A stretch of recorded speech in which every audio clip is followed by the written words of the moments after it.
Lights in Your Eyes, or Pretty in Pink by Aaron Ehasz. Oh. Yeah!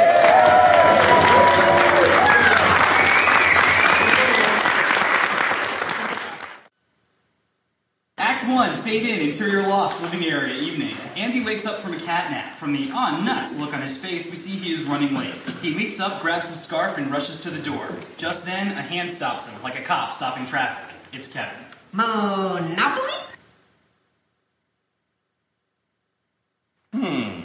Game board, sex with Gwen. Bye. Okay. Guess you don't mind Gwen seeing you in your dirty underwear. We see that Andy indeed has no pants. He readies. Moments later, Andy emerges from his room, stumbling as he puts pants on.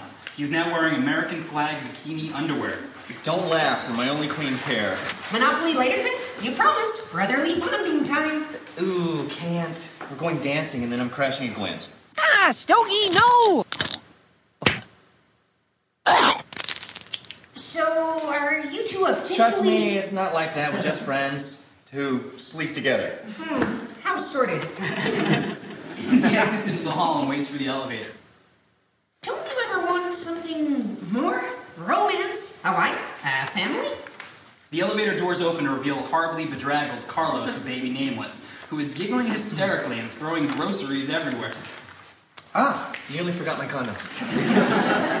Interior, Don's waterbed warehouse later that evening. The store is closing and Don gives orders to Gwen as he prepares to leave. Baby doll, please don't forget to set the alarm. And please don't forget... How can I forget? Whoa! Now hold on. Now, you are powerfully interrupted. As I find one other employee who ain't a complete moron, why, you're fired, baby doll.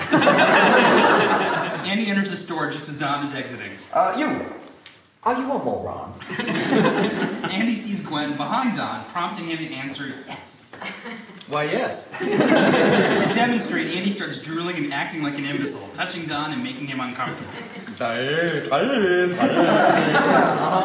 your mama must be real proud. Don exits grumbling and screeches off in his Cadillac. Gwen laughs and kisses Andy on the cheek. You're my moron in shining armor. Andy flops down onto a waterbed and begins making waves. Hey, what do you say we do it? Right here, right now. With you? Not a chance. Bitch. Bastard. They kiss. Interior, backwash, dance floor that night. Posey, Jim, Andy, and Gwen are dancing to the music of Silly Rabbit. Andy imitates other dancers to amuse Gwen. Hey, look at that guy. The guy is ultra serious about his dancing. Andy furrows his brow and clenches his jaw and dances very seriously. Look at Moon Girl over there. He imitates a girl who dances like a moonwalk. The Neil Armstrong kind, not the Michael Jackson kind. So, you can imitate everyone else. How do you dance? Me? I don't know how to dance. Interior, backwash, bar a little later. Jim and Andy are at the bar getting some fresh drinks. A tall, attractive woman stands nearby. Dude, talk to her. Okay. Hey. Hey. What happened? I'm not crazy about her personality. Interior, backwash, dance floor a few minutes later. Andy and Jim return with their drinks, but pause to behold the sight. Posey and Gwen dancing together, very sexy. Is it wrong for me to hope they start kissing? No. How much has Posey had to drink? She doesn't drink. Right, damn. Exterior, Avenue 3, 2 a.m. The group emerges from the club. Just then, a creepy guy walks by and looks at Gwen's ass. Did you see that? That creepy guy's looking at your butt. No, you're being oversensitive. Andy ponders this for a beat, then from off-screen, another dotted line enters the frame and lands on Gwen's chest. Hey, she's my wife. She's mine. We're together tonight. Well, he doesn't look so happy about that. Come on, Foxy, what they got that I haven't got?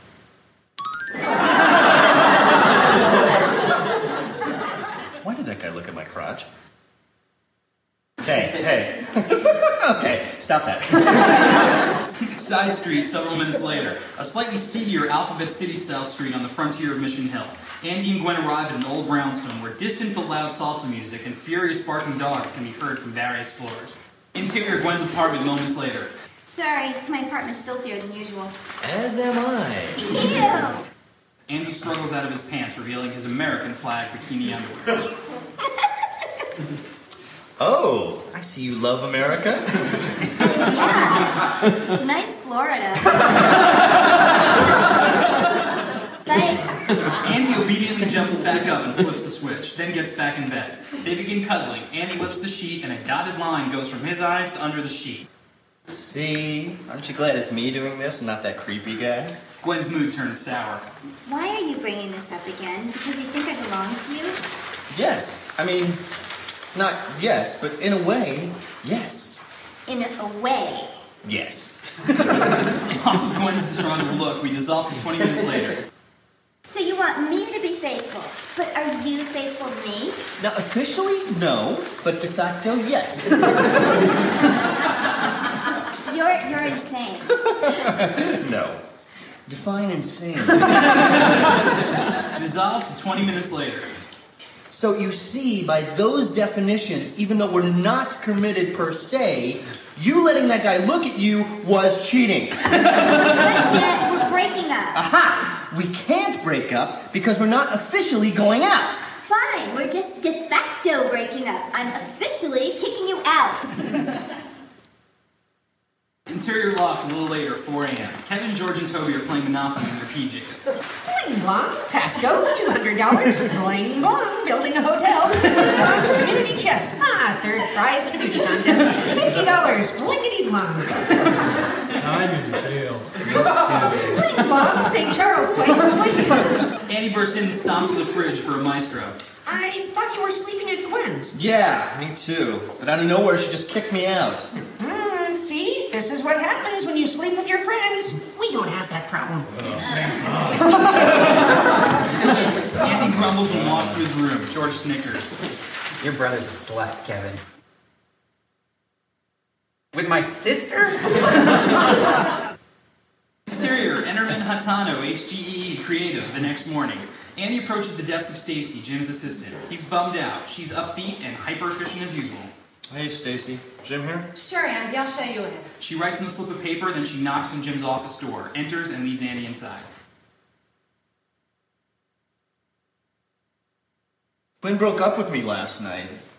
But I thought you weren't officially going out. Thank you. Exactly.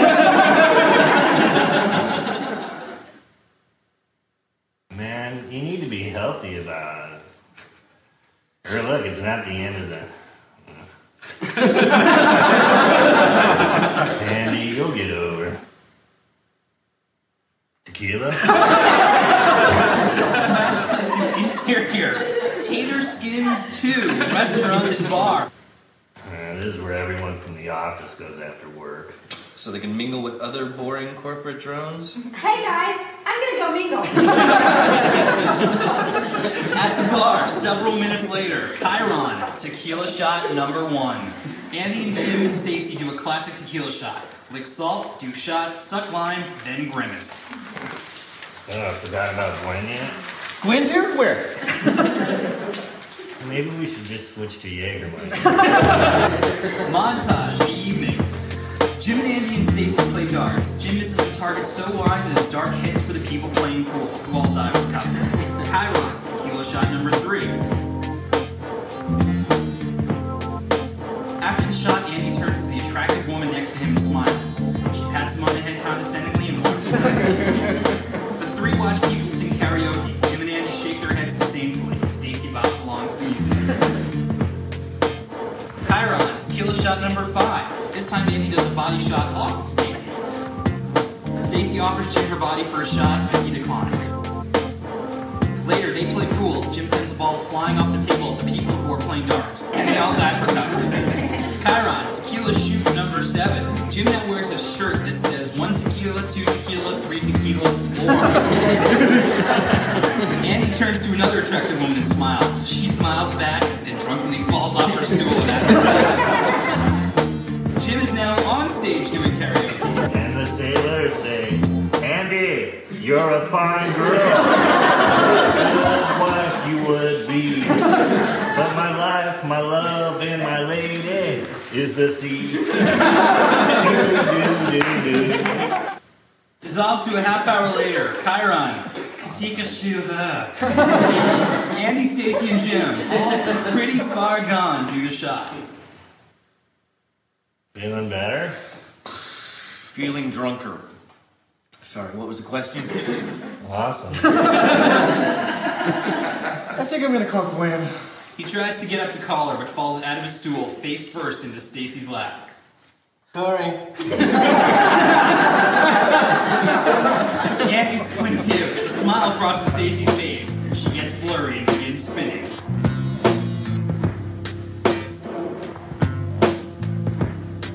The room slowly stops spinning. Andy opens his eyes to see a blurry, naked figure lying next to him in an unfamiliar bedroom. The figure comes into focus. It's Stacy. Oops. Fade out and back to room. Act 2, fade in, interior, Stacy's apartment, 5 a.m. Andy is in bed next to Stacy. It's dark. Okay, don't panic. She's not Gwen, but that's okay. Sometimes a drunken mistake can be a big, happy, sober surprise. I should try to make a go of this. Stacy rolls over and takes the blanket with her, leaving Andy uncovered. He curls up uncomfortably. Interior, Stacy's apartment, morning. Andy wakes up alone in bed. Oh, God. Andy looks around her room, which is exceptionally dull and very neat. Each item he looks at is progressively lamer. Oh, Lord. Oh, please. No. You gotta be kidding. He heads to the bathroom. Before entering, he double takes at a framed novelty magazine cover. Andy enters the bathroom and closes the door. Stacy, already showered and dressed for work, immediately enters the bedroom and makes the bed quickly and efficiently. Crap! He opens the door and peers out. His eyes are pink. My eyes are all sticky. What, are you blaming me?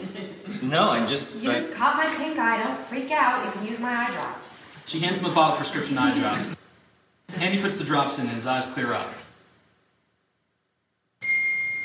Then he grabs an aerosol can from under Stacy's dresser and sprays his left underarm. That's hairspray. After a beat, Andy shrugs and sprays his right underarm as well. When he lowers his arms, his armpits make little crackly sounds.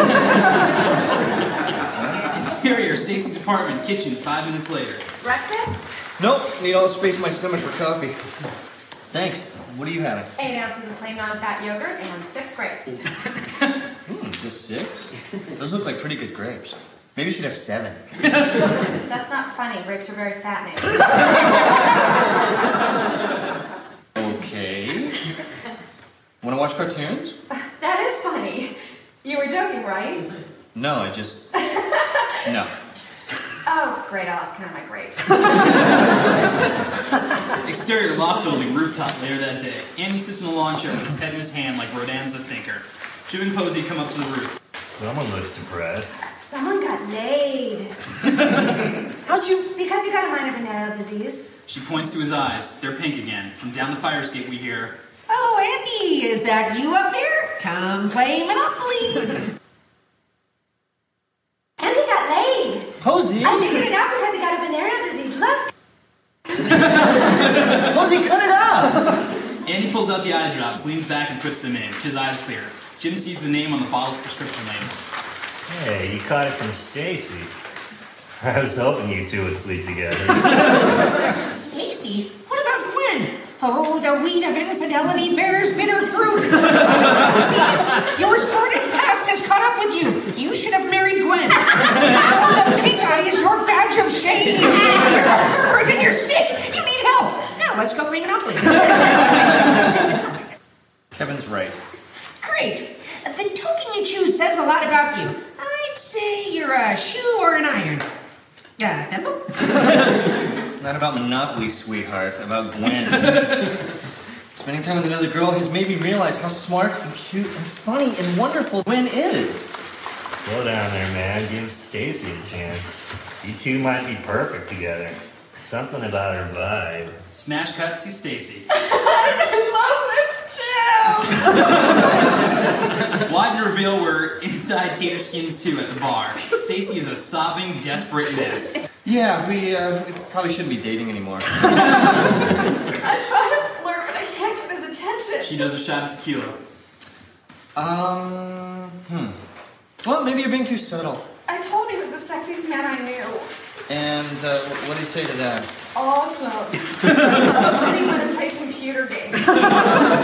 She snaps her fingers impatiently at the bartender, and he pours it directly into her mouth. She returns to an upright position. I'm sorry I'm so pathetic. No. Your patheticness has made me realize something important. I should actually thank you for being so pathetic. She begins wailing again. And puts her head down on the bar. Listen, I gotta go.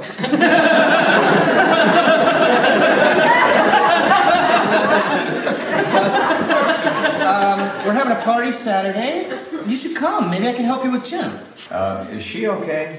Andy lifts her head up. You okay? Need another drink?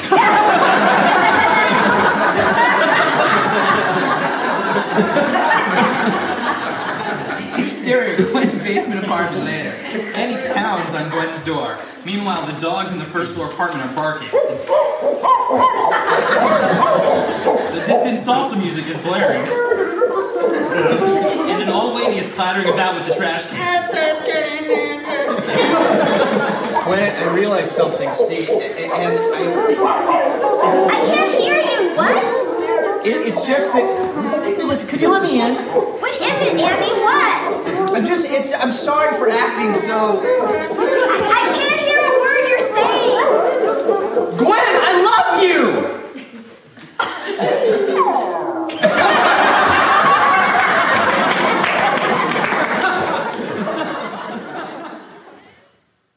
I missed you. Interior Gwen's bedroom later. Andy and Gwen lie in bed together in the dark.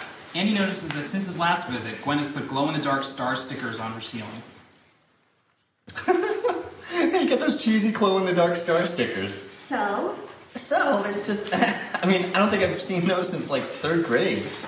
give me a break. I work in a warehouse. I live in a basement. I need all the sky I can get. I hear you. You know, sometimes buildings just get in the way. Screw buildings. That's right. Buildings can go to hell. Hey, how about next week I take you to dinner where there are no walls, no ceilings, just sky. We'll have dinner on a cloud.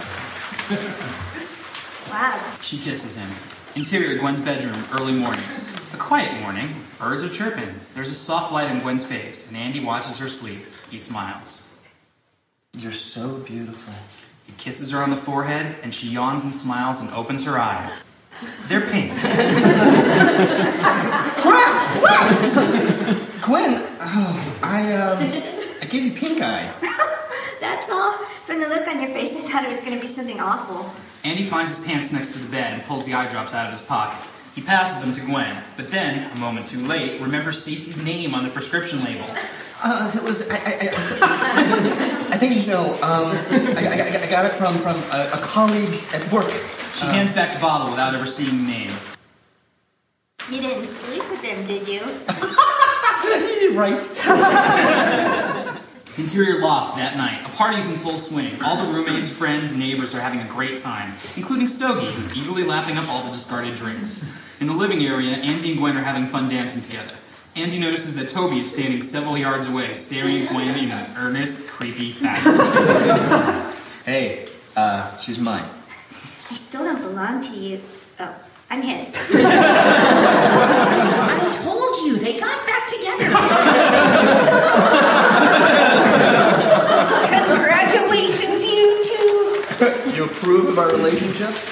Well, now that it's official, it's not so sordid. Oh, it's still sorted. Gus is distracted by Carlos and Natalie, who are struggling with the keg. Carlos is having a hard time pouring his beer because of the baby strapped to his back. Natalie takes his cup and starts operating the keg for him. Ah, that's no way to use a keg. You're not pumping, you're not tilting, you're not doing nothing right. Perhaps you'd like to do it? Gus grabs the cup and the tap. He pumps the keg, adjusts the valve, and does a variety of elaborate procedures. There you go. The perfect glass of beer. Carlos lifts the beer to his mouth, but just as he's about to drink, the baby reaches around and covers his eyes, and Carlos pours the beer down his throat. In the kitchen later, the Republican vampire is prattling on and on to Posey, who looks terribly bored and confused. You know who else is right on? Lamar Alexander. Your clubs are cool, man. Why do you think they call it the Republican Party? But it's also called the Democratic Party. No. I said party. Oh, I see now. She backs away from him without saying a word, then turns and runs away. Oh man, Don's waterbed warehouse is way worse than Ron's. It's a nightmare. Well, John's Waterbed Palace is no Broadway musical. Inside the bathroom, Andy finishes washing his hands. Just as he's about to leave, he sees a tube of lipstick and gets an idea. He lifts up his shirt and begins drawing a heart on his chest with the word Gwen inside. Hello in there. Others are waiting. Outside the bathroom, Gwen is still in line. Someone behind her taps her on her shoulder. Excuse me, have you seen Andy? It's Stacy. Her eyes are very pink. I think he accidentally took my eye drops the other morning. We hear an intense, dramatic sting and zoom in on Gwen. She digests this for a beat, then walks away without saying a word. A second later, the bathroom door flies open and Andy emerges, proudly revealing his lipstick Gwen. But she's gone. Fexstein hurries past him into the bathroom. Ah, finally.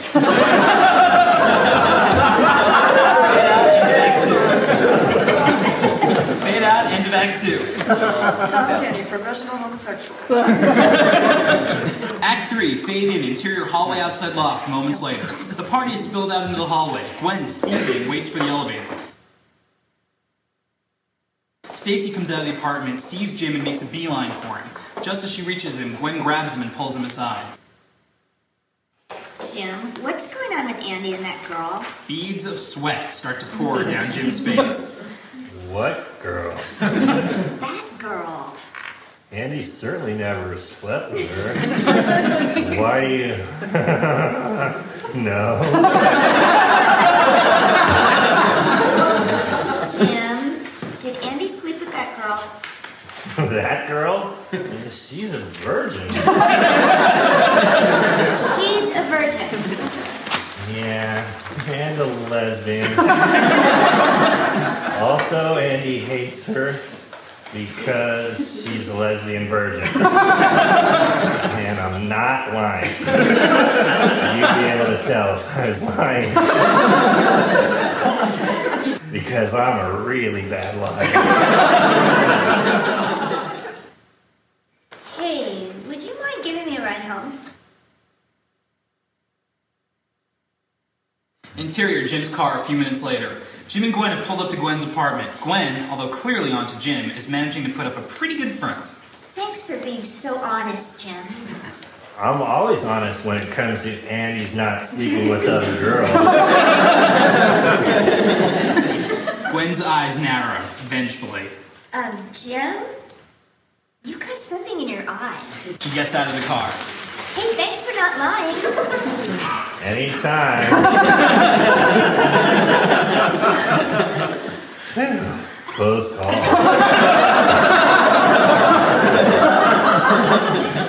Interior, Jim's room the next day. Jim is at his computer and we can only see the back of his head.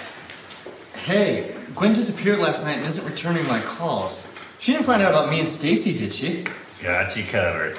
She asked about it, but I lied.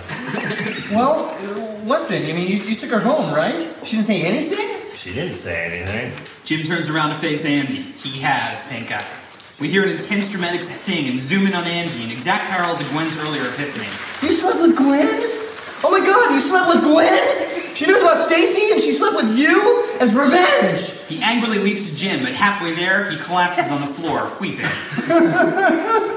I didn't sleep with her. Liar! I'm not a liar. I thought you said you lied to Gwen. Huh? That was for you. You wanted me to. Oh, yeah, but what if I didn't? That would be a lie. Exactly! Andy runs off, wild-eyed, up the fire escape. Exterior, loft building, rooftop, continuous. My best friend slept with my girlfriend! Posey sees him and rushes to his side. No, I didn't, I promise you. Jim. Posey doesn't understand. Jim. Jim's your best friend? Oh. You should demote him. Can I be your new best friend? Andy collapses to the ground. What am I supposed to do now? Kevin smiles and gets his dungeon master look. Smash cut to interior loft kitchen later. Andy is glumly playing Monopoly with Kevin. Hey, free parking. My life's a mess, but at least I get $500. Sorry, Andy. I'm a free parking purist. The rules say free parking is just a space where nothing happens. What should I do about Gwen? You're asking me? I knew Monopoly would bring us together. Who knows more about brotherly bonding than the Parker brothers? Okay, don't rub it in. Andy, what you need is a grand romantic gesture. Kevin rolls and takes his turn while he speaks, calmly moving his token, paying the bank, etc. Just like in all the great romantic comedies. Have you seen You've Got Mail? That's a crappy contemporary idea of romance that has no soul. Okay, how about a classic? Sleepless in Seattle. Andy rolls and lands on one of Kevin's properties. Remember, the hotel's disappeared, so those red jelly beans are hotels. That'll be $1,350. Andy groans and lets his head hit the table. The point is, in all the great love stories, the guys have done far worse things, but they always win the girl back with a grand romantic gesture. You really think it'll work? Of course. How do you think the Green Lantern got married? Interior ad agency, Jim's office day. Andy bursts into Jim's office proclaiming, I don't care if you slept with Gwen. I'm winning her back and there's nothing you can do about it. Okay. Jim slept with someone? Yes, but you can win him back with a grand romantic gesture. Sweep him off his feet. Show him how deep and real your feelings are. Andy leaves and Stacy looks perplexed. Grand romantic gesture. Grand romantic gesture. Exterior, Gus and Wally's apartment later. Oh, dearie dear, something romantic. Now, you do know how to treat a vinyl record, don't you? It's not like a CD. You can't go touching it all over. Stop badgering him! Well, his generation never... Here, Jerome card. That would do a trick. Andy smiles and looks at the record, holding it wrong and getting his greasy fingers all over it.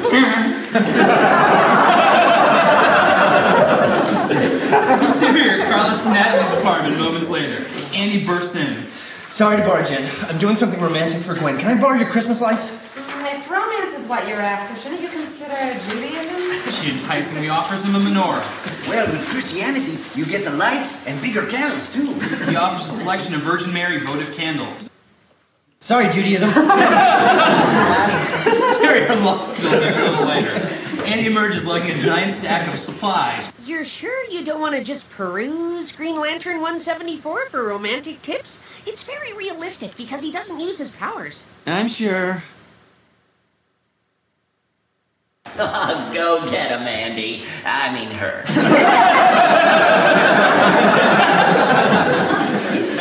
Hey, look, there's little red houses in this dog mess. Oh, Gus, you're imagining things. Oh, he ain't, look. Well, that's what you get for poking around in strange dog do before going to work at your diner. What are you, the boy Exterior, Don's waterbed warehouse that evening. Andy hides by a dumpster. Don exits and sees Andy hiding. Boy, what you lingering about for? Oh, I was, He starts drooling and touching Don, who looks creeped out and runs away. Don screeches off in his Cadillac and the coast is clear. Andy sneaks inside, lugging the giant sack. Interior, Don's. Andy sees Gwen is in the office alone, doing the books. She doesn't see him. He unpacks some things from the sack and climbs up a ladder towards the rafters. 20 minutes later, we see Gwen still doing the books. Andy's near the PA system. He plugs in a small record player and takes out the Kern album. His eyes are very pink. Damn pink eye. With some difficulty, Andy positions the needle on the record.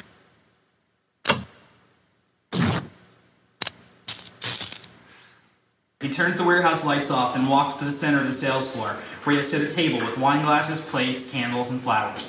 He takes a pillow from his sack, rips it open, and sprinkles the feathers all around the table. Then he switches on the Christmas lights. A romantic dinner on a cloud. We widen to reveal what he has set up. With the Christmas lights everywhere in the darkened warehouse, it looks like a beautiful starry night, and the table is floating on a cloud of white feathers. Interior, Stacy's cubicle, that moment. Stacy is still tapping her pencil. Grand romantic gesture. Grand romantic gesture.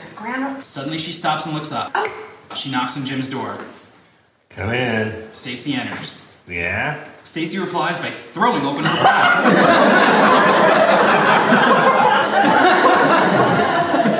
Jim's eyes widen and his cigarette drops from his mouth. Swelling romantic theme plays. Interior dawns that moment. Andy starts the record. A scratchy old version of Smoke Gets in Your Eyes. He pulls out a lighter. Andy's POV. It's blurry, making it hard for him to see the candles. Ah, stupid pink guy. He rubs his eyes and we see him blindly lighting the flowers on fire. He looks on obliviously, but when the whole tablecloth catches, he realizes what's happening. Oh, crap! Crap! Oh, crap! Gwen comes out of the office and sees this. What's going on? Crap! Crap! Fire! Crap! Meanwhile, romantic music is still blaring. Andy's arm catches and he spins around wildly, trying to put himself out. The spinning sends the feathers into the air, many of which catch fire and begin to float away. Why are there feathers everywhere? Ah! I'm burning! I'm burning! Gwen comes rushing to Andy's aid and puts him out. The flames climb a column in the warehouse all the way to the ceiling where a hanging sale sign catches. Then the sign next to it catches, and then the next, etc., etc. Water! Gwen, where's there water? As if to answer Andy, the floating, flaming feathers begin landing on stacks of waterbeds, melting through and popping them. Torrents of water gush down from the pop waterbeds, putting out the fire, but converting the disaster into a flood.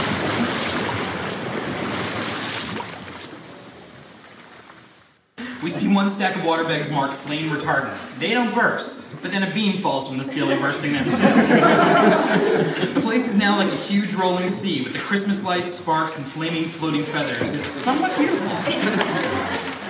Andy and Gwen are grappling over each other in the water like drowning people, Andy particularly panicky. Gwen grabs Andy's hand and hoists him onto a huge floating log or a falling beam, then climbs on herself. Never let go! Promise me your heart will go on! Don't you get it? Got it, it just wasn't funny.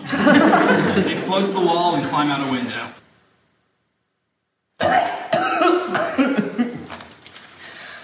I tried to do something romantic, but it's a wreck. It's a wreck like everything else. Just then, Don screeches back up. He yells at Gwen as he unlocks the front door. You idiot woman! Can't you hear the damn alarm ring? He opens the door, and he and his Cadillac are immediately swept away by the flood that comes rushing out. My star! My merchandise! Oh, no, no! I'm so sorry.